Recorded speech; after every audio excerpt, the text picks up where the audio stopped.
Hi everyone, it's James from Community Legal Centres Queensland here. Welcome to another one of our webinars. Can I begin today's session by acknowledging the traditional owners of the lands from which we're all meeting. And there are people tuning in to this webinar from across the country, given how important this issue is. So we acknowledge that we all live and work on Aboriginal land and pay our respects to elders, ancestors, and welcome any Aboriginal and Torres Strait Islander people who might be joining us here today. And given the topic, particularly acknowledge that Aboriginal and Torres Strait Islander people are, as in all indicators of many social indicators, vastly overrepresented in terms of their experiences of domestic and family violence. So this topic might be particularly relevant to those of you working or living in those communities. A big welcome to Jennifer Thomas, the Executive President of the Services Union here in Queensland, who will be talking to us about domestic and family violence in the context of our workplaces and how we can respond in our workplaces. Before I hand over to Jen though, a couple of housekeeping things. We are hoping to have a recording of this webinar made available and up on the website. I emailed a link to the website around about an hour ago. There are also a few documents on that site, including Jen's PowerPoint and a couple of other documents that she'll refer to. You should also be able to access those from the handouts area in the GoToWebinar control panel there. A couple of ways that you can ask questions as we go through. You can press that button that looks like a hand on your control panel.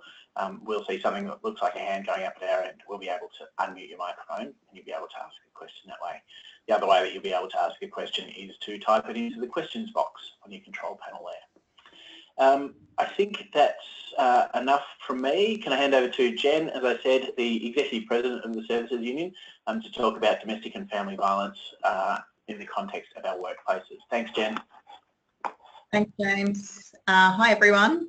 So I'm going to talk to you today about domestic and family violence as a workplace issue, which will mean for your own workplaces, beyond those people who you help in our community who may be experiencing domestic and family violence.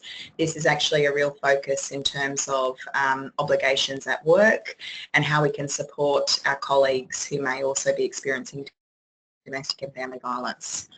So to start off, James, if we can go to slide 1. Domestic and family violence is a workplace issue, and the reasons that is, as you can see there, 2/3 of women experiencing domestic and family violence are employed. What that looks like for Australia is 1 in 5 Australian women say violence continues for them at work. Between 25 to 50% of Australian women subjected to domestic and family violence report that they've lost a job, or at least in part due to violence. And certainly as a union, this is something we are overwhelmingly experiencing as disclosure becomes more common in terms of a woman who is, say, a member of ours contacting us about needing support, and it's generally related to performance, and in the disclosure of those performance issues are starting to disclose that the common cause of why they might be performance managed is family violence, which of course requires potentially a different response in how we manage that case. But of course for the economy, and looking here at Queensland, the cost of the Queensland economy in terms of domestic and family violence is $2.7 billion and $3.2 billion annually, so the cost is enormous. So a key issue for women experiencing, and I'll talk predominantly about women as they predominantly are the gender that experiences domestic violence. Financial independence and security at work is essential and really important for victims addressing violence, and also for employers wanting to support people in that way. And that's really important to understand the impacts of domestic and family violence in the workplace. So next slide. So in a workplace scenario, and this is part of certainly the culture and what is experienced because of that issue of disclosure and people not wanting to talk about what's happening in their home life, it can create some issues for co-workers in actually understanding the impact of domestic and family violence. And you'll see here from a survey that was conducted in 2011, it starts to disclose about what are those impacts on co-workers, and you think about small teams or teams in that environment and what the impact can have on that team. So what that looks like is about the direct impact in terms of, you know, the ability for that person to work, reduce work performance, absenteeism, disruption at work, harassment and abuse at work, ignorance, which can also, we've certainly dealt with this for members, which can lead to discrimination, but particularly alienation of the person experiencing the violence, where work may be the place of comfort away from home, and it's a terrible experience if also you feel that alienation beyond at home, also in the workplace, which is your safe place. You can go to the next slide, James. So also in this survey, what work colleagues talked about was the need and to fill in for people who are absent from work, kind of without information or knowledge, then feeling resentful about that. It can turn into gossip and victim blaming when there is the unknown about what's happening. Also, for when disclosure starts to occur, it's also about not knowing what to do and having limited or extreme kind of responses to that, about trying to protect the victim from unwanted contact at work of the perpetrator, and not really knowing what to do, which certainly, if you have policies in place, that can help with that in terms of safety planning. The feeling of helplessness and unsure what to do, and that's particularly the case because a common reaction, of course, from colleagues, if they know what's going on, is going to be, well, why don't you just leave him, and you know, why don't you just get yourself out of there, but not really knowing the extent of what the safety risk may be when we know it takes a woman up to 7 to 11 times to leave an unsafe relationship. And so this can go on for a very long period of time. It's not necessarily a one-off type of situation. It can have also, beyond the person experiencing domestic violence, but of course for the colleagues who are trying to support the person through this process, it can have that vicarious negative impact on the mental health of those in the workplace, feeling fear, feeling anxiety for that person, for themselves, in terms of the perpetrator, particularly if they work at the same location or the same employer or in the same town, which is more and more what we're experiencing, particularly in our rural and regional communities. And it's also for colleagues, as I said, it's particularly about if that person also works in the workplace and about the identification of perpetrators in the workplace. Next slide, James. The impact for the employer and therefore needing a response in terms of it being a workplace issue is there could be issues for both victims and perpetrators of domestic and family violence. So this is a critical issue. There hasn't been a whole heap done in terms of perpetrators, but I have uploaded one other document. It's just a recent document, but the Queensland Government have just released a resource about dealing with perpetrators or people who use violence and how to deal with that in the workplace. So this is pretty new, and certainly from our sector haven't got a firm position in terms of perpetrators at work yet. So certainly our members who work directly in that DV space are reviewing this resource and trying to land really on their kind of clear position as we have in terms of our 7 key principles in terms of for the victim for domestic and family violence. So I have included that document, but as I said, it's not certainly from the sector. It's something that's come from the Queensland Government with some assistance from the sector in that space. So, you know, an employer, what they need to think about is, you know, how do we deal with these issues if we have a perpetrator in our workplace as well as victims in our workplace.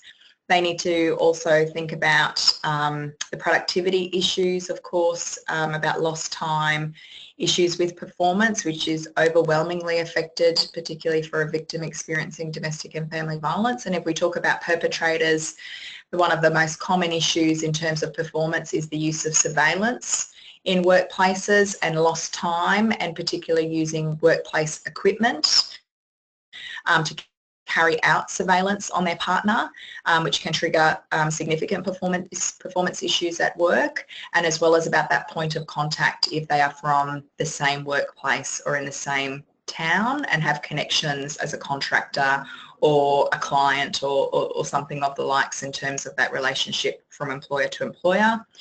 And it can cause, because of those impacts we just looked at for the impacts on workforce, the part an employer will need to think about is, you know, what's that doing to the morale of the whole team, and not dealing with that issue if there is disclosure about that, or just setting clear guidelines about what we can do if anyone is experiencing this issue in our workplace.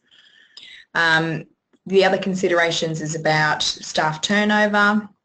As we noted, 25 to 50% of women have identified they've lost a job because of domestic and family violence. And so, you know, that issue of staff turnover is a real issue. You could be in a situation where you've dismissed someone based on poor performance, which also exposes risks of unfair dismissal, affirmative action, discrimination, and that can be knowing or not knowing some of those underlying causes for the poor performance. As I've stated, more and more what we're seeing as we have opened up the dialogue about domestic and family violence in our communities, it is having a more open conversation about perpetrators, and particularly, certainly as a union, what we're experiencing is that we are managing cases of a perpetrator and a victim in the same workplace, and that is particularly evident in our regional and rural communities, and how we have to work with the employer to manage that, and including relocations as a real necessary in dealing with that, if we can do that for the family situation, and how an employer can support that to occur. Also, you know, we have for employers about, we look at CLCs is really good, and in the community sector is about the people who you support, and as employers, particularly noting about what is best practice and what you would like to do for your own workforce in terms of moral and ethical responsibilities to achieve best practice in this space, if you don't have a policy or position on this already, which triggers into workplace health and safety responsibilities, and you know, managing in a proactive way, trying to reduce that risk of workers' comp and personal injury claims. Next slide, James.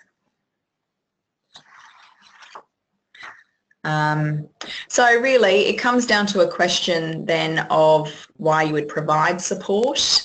We know workers in this country want these provisions and want the capacity to access them and have known that they're there. Whether they choose to still disclose to trigger these rights is a different story.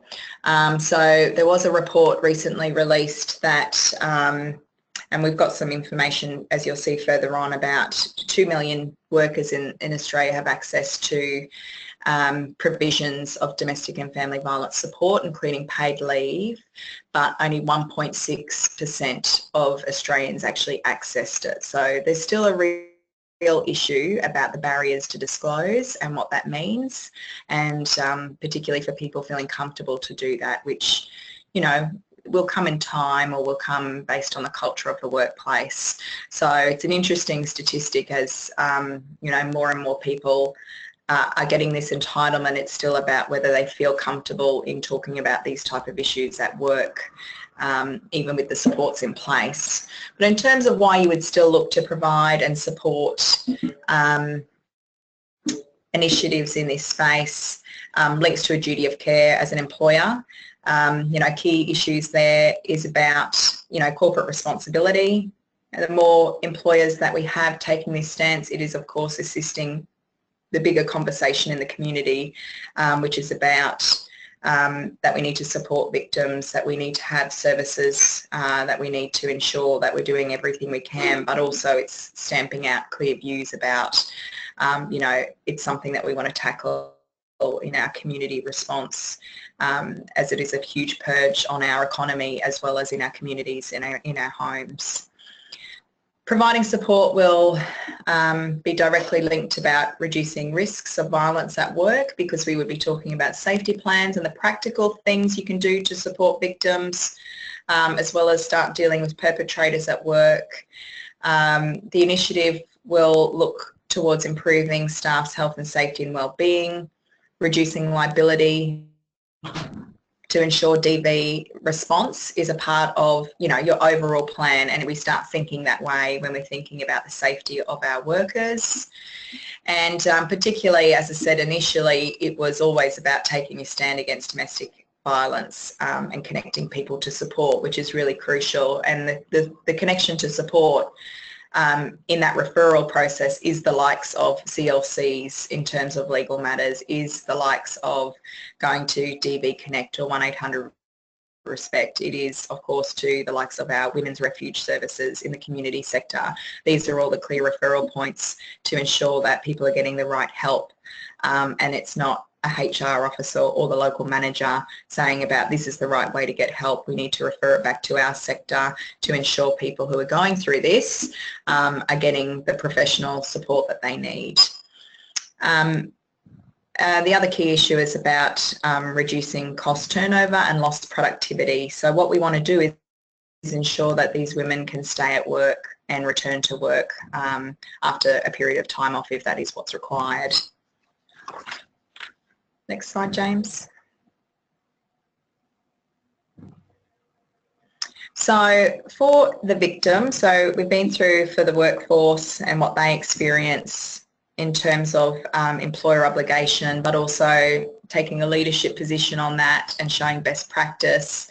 For the actual victim, what we do know is work is essential for them, particularly to maintain their financial independence and be able to make that decision to escape the violent situation. It is so essential that during this time that if we can achieve support for those workers to remain in their employment, and we do that through the component about paid leave, but of course the range of supports that we have in our 7 principal guidelines about what is the best practice clause, and for that worker to feel that they've got, you know, loyalty and trust, and vice versa, that someone's kind of looking out for them while they're going through this horrific ordeal.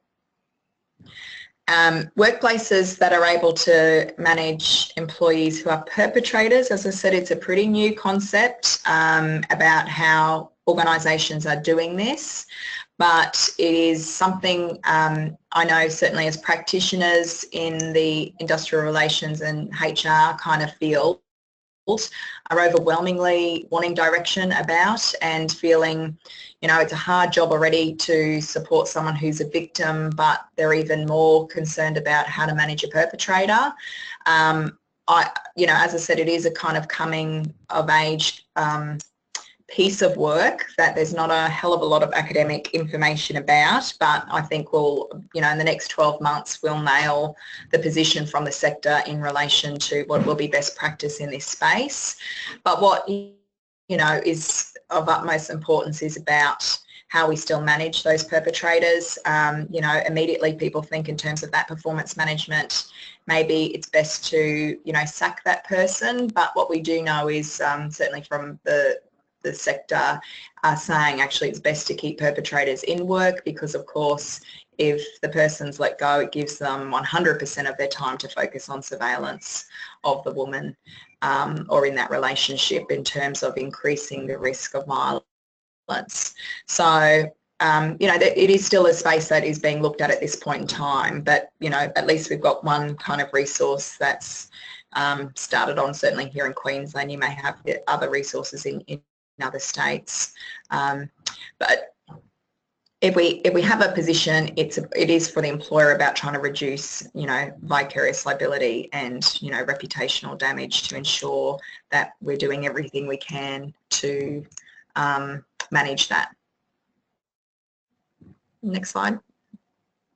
So what are the workplace protections that exist now? Well, unfortunately in Australia we don't have a universal right. The ACTU were running that case to establish paid domestic and family violence leave in the Fair Work Commission, but only 2 weeks ago we lost that case. The simple view was, yes, that would be good, but, not at this time, and proposed that we look at making an application for, again, but for unpaid leave, which, ultimately the union movement is thinking it might be best to get out of the courts and onto the streets in terms of this issue, which is certainly the view our union has maintained in our We Won't Wait campaign. So at the moment, in terms of protections, it's ultimately not a legislative right, apart from here in Queensland for public sector workers as well as local government workers, which is certainly our members. There is a legislative right for 10 days paid leave and a suite of other supports. Victoria are looking at doing the same and have provided 20 days, which is what we would say is best practice, days for their public servants. But we don't have any other state that has moved in that regard. And so what the union movement, and our union particularly, is campaigning for is the access to paid leave as a minimum of 10 days is a universal right.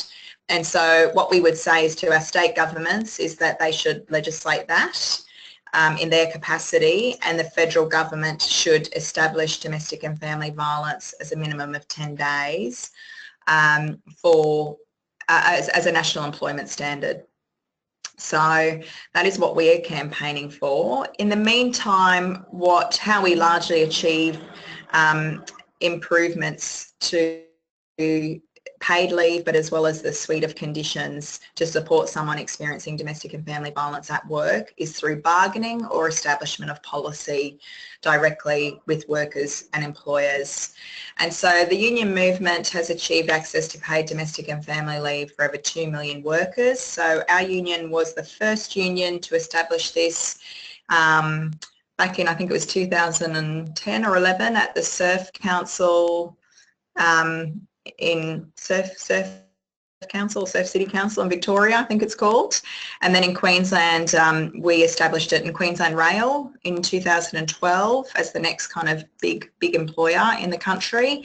And since then, it's really gained momentum in terms of the union movement pushing to achieve this as a universal entitlement. So as I said, in terms of our campaign, it's we seek it as a universal entitlement for all workers, and then through a bargaining platform to achieve best practice.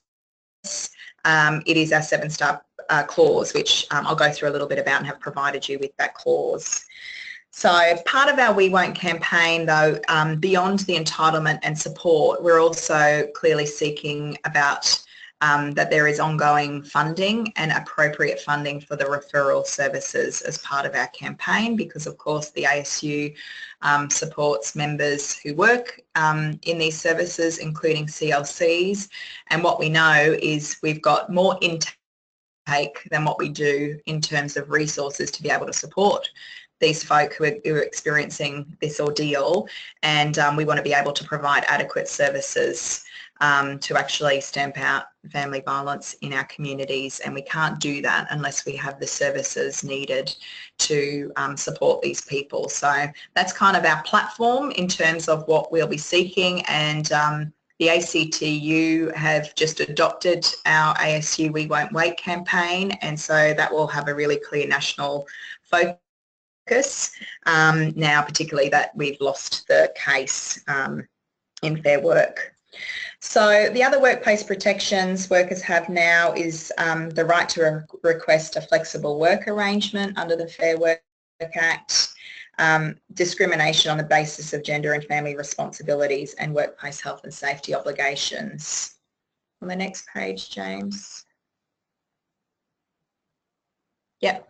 I won't go through this slide, but that just talks about what the Fair Work Act provides in terms of the request for flexible working arrangements. You can have a look at that. And the next slide then runs through the 7 key principles. So I've given you the whole clause as an attachment that you can have a look at, but you'll see there it's about access to the paid leave. We know it's important for economic stability. Confidentiality is a key thing. The safety planning is a really, really important thing. That could be things like moving office, about not accepting phone calls, not disclosing information of the person on the website. It deals with all those kind of safety issues. The referral point in terms of appropriate services in that community, the need for in bigger workplaces, particularly for us, is about the likes of our delegates having training and really understanding about contact person and how to support people through this. The need for flexible work arrangements if they may be moving house or just need to deal with children or whatever it might be for a period of time, and particularly the need that workers can't be in a case of adverse action or discrimination based on disclosing and needing help to deal with the issue they're experiencing at home. So they're the 7 key principles, and it's about a 2-page clause, but you've got that in your materials. Next slide. So this can be supported, by a really clear response about establishing a workplace policy in support of the clause that we've just talked about, and you can do that under codes of conduct, zero tolerance, and it's really setting a really clear statement, and then supporting this you could have the establishment through bargaining or a policy arrangement about those 7 star principles. Next slide. So when you have a policy at work, what you're doing is recognising really clear things. It actually is a workplace issue, and there are impacts both on the victim, the perpetrator, and everyone else at work. And you're trying to address these clear issues about performance, attendance, workplace health and safety, disclosure, mental health, all of those things. And that's what you're trying to tackle in a proactive way about responding to those issues. Next slide. I'm just conscious of time now, so I'll keep moving.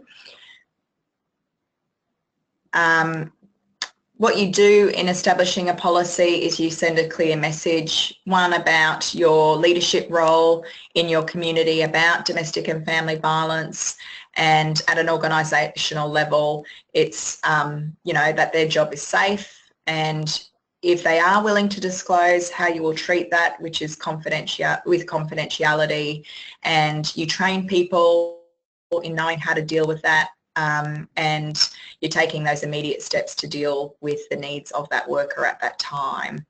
And you can look at all those, arrangements you possibly can with different work locations, access to flexibility arrangements for that worker. But it's really, supporting workers, but also making clear positions about your leadership role in the community as an organisation, about how you are tackling domestic and family violence, not just for the people who you support as clients, but of course your own workforce. Next slide.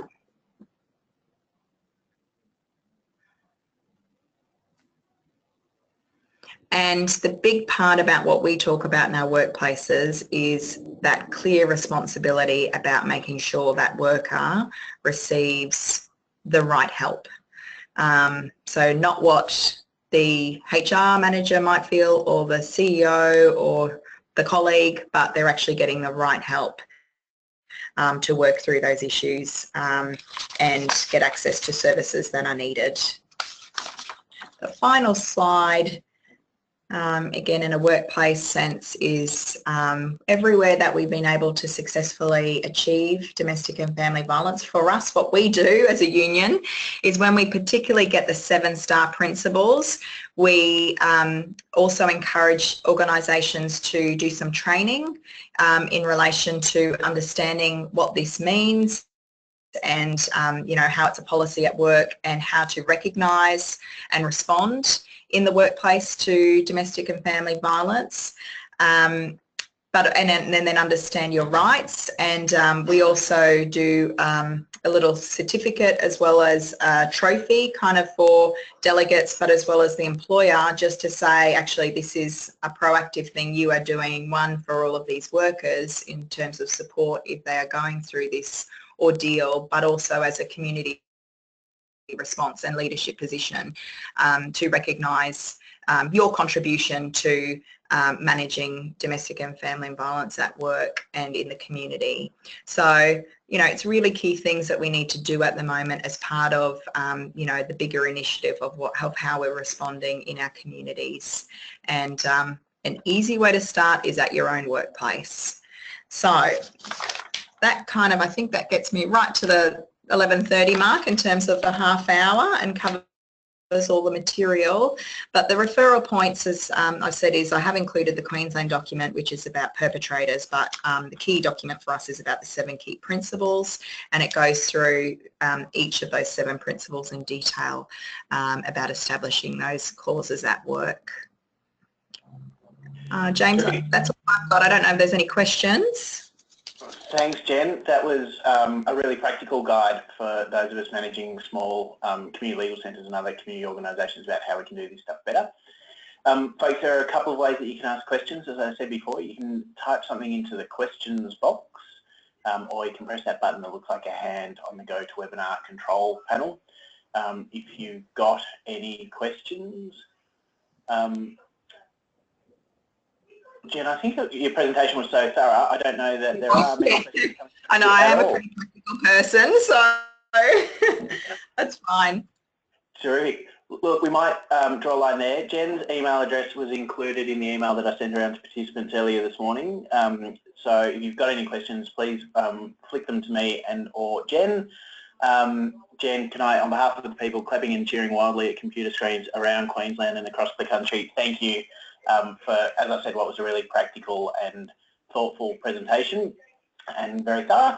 And hopefully we'll see more and more community legal centres that are adopting these practices and thinking about how they can use their agreements and their workplace rights and entitlements in a way that support people that are facing these issues and the other things that, that the union is working on. Thanks everyone for tuning in, and we'll catch up with you soon. Thank you.